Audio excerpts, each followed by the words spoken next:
Myanmar. The name itself sounds like a whisper from another time, a land of golden pagodas, gentle smiles, and landscapes painted with an artist's brush. For years, I dreamt of floating down the Irrawaddy River, seeing ancient temples rise from the mist. But travel can be costly, can't it? So I set myself a challenge. Could I experience the heart of this country with just $500? This wasn't about luxury, it was about connection, seeing if a small budget could unlock the biggest treasures. I would have to live, eat, and travel like a local. My $500 represented every meal, every bed, every bus ticket. This journey was a test of resourcefulness and trust, in strangers, in myself, and in the idea that the soul of a country isn't found in expensive hotels. It's found in bustling markets, crowded buses, and laughter over sweet tea. My adventure was about to begin.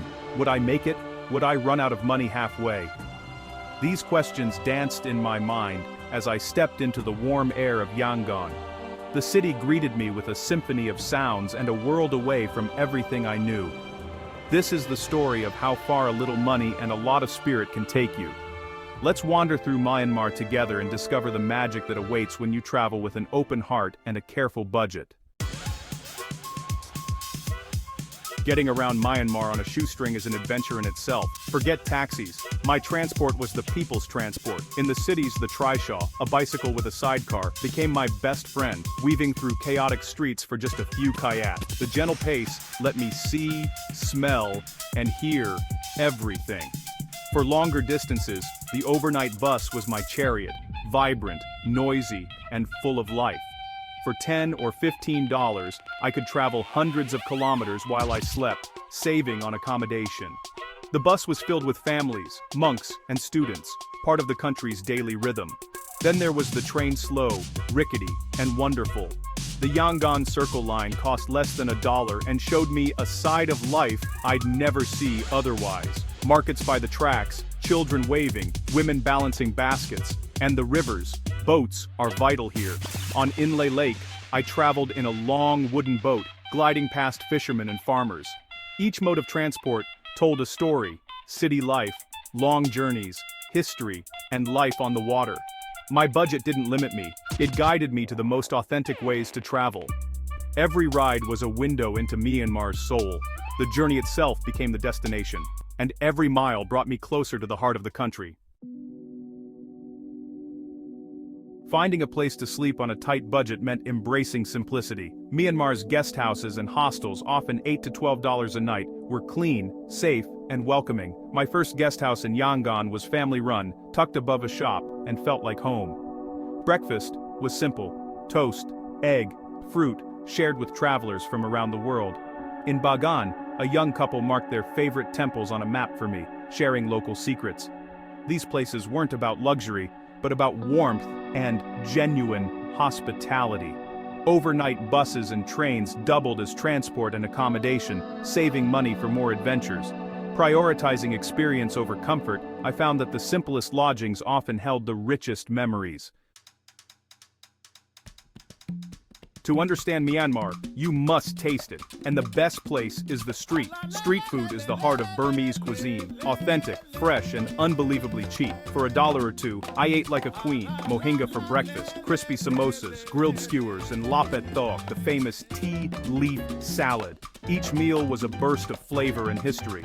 Tea shops became my refuge. Pots of light tea or sweet, milky Burmese tea for a few cents. Hours slipped by as I watched the world go by, feeling part of the local rhythm.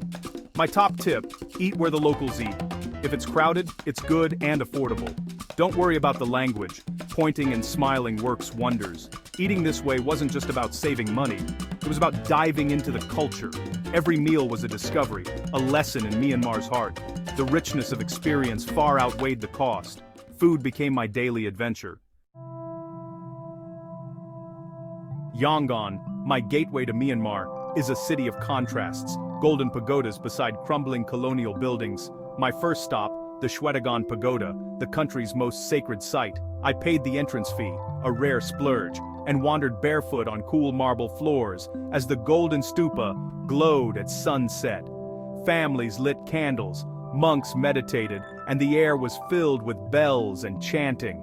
As dusk fell, the pagoda shone like a beacon, a moment of pure awe. Beyond Shwedagon, I explored downtown's decaying colonial architecture, relics of a complex history. Bogyok Ongsan Market was a riot of color, longas, jade, crafts, but I mostly soaked up the atmosphere.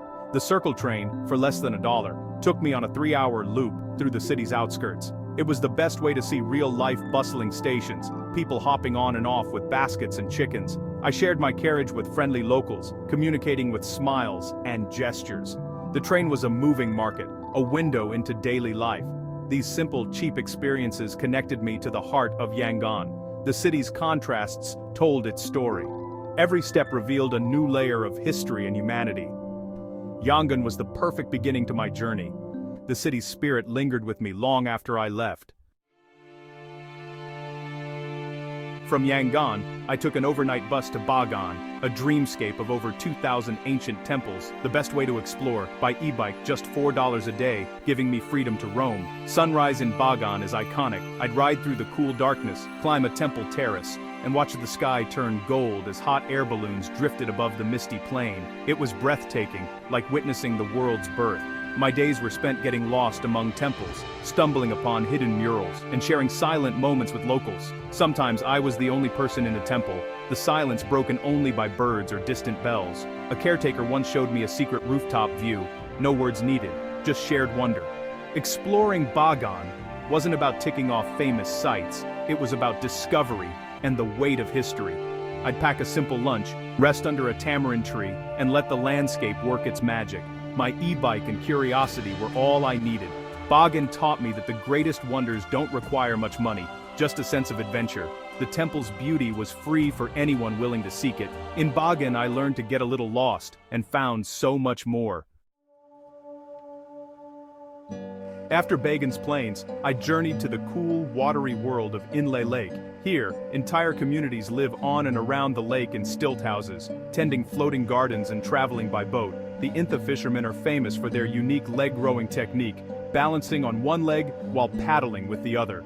I joined a shared boat tour, just $5 each with fellow travelers. Our driver, raised on the lake, guided us through narrow channels past villages on stilts. Children played in the water, women washed clothes, and life unfolded in harmony with the lake.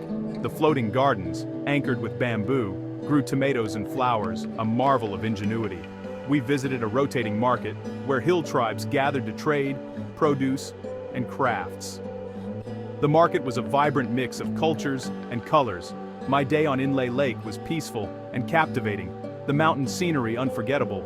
In the evening, I watched the sunset from my simple guest house in Nyangshui. The air was cool, the water gold. Inle Lake showed me how people and nature can live in perfect balance. It was a lesson in tranquility and resilience. Looking back, the true treasure of Myanmar wasn't the pagodas or landscapes, it was the people. Their warmth, generosity, and resilience shone brightest. My small budget meant daily interactions, and these connections became the heart of my adventure. In Yangon, a market woman helped me with the currency and slipped me an extra banana, her kindness needing no words. Again and again, strangers offered help, directions, or a smile. In a village near Bagan, a family fixed my flat e-bike tire and refused payment, offering only water and a pat on the shoulder. These moments were the real currency of my trip, worth more than money. They taught me that human connection transcends language and culture. Traveling on a budget took me out of the tourist bubble and into the real world. The most valuable exchanges were always about kindness, not cash. My $500 was gone, but I left Myanmar richer than ever. I carried memories of dawn temples, tea leaf salad, and laughter in crowded tea shops. The warmth of the people stayed with me long after the journey ended. This adventure proved that the most meaningful travels aren't about how much you spend, but how much you open yourself to the world. Myanmar is a land of beauty and resilience, its soul unchanged. My budget challenge was a gift. It unlocked a more authentic, memorable experience. I learned to be resourceful, brave, and to trust in the goodness of people. I wouldn't trade a single bumpy bus ride or simple meal for all the luxury in the world. So, here's my invitation. Go see this golden land for yourself. You don't need a fortune, just a curious heart and adventurous spirit. Find your own hidden temples, share tea with a stranger, watch the leg rowers on Inle Lake. Create your own Burmese story. It will be a treasure for life. The world is full of magic and so much of it is waiting for you in Myanmar. Thank you for coming on this journey. Now go and plan your own. The adventure is waiting.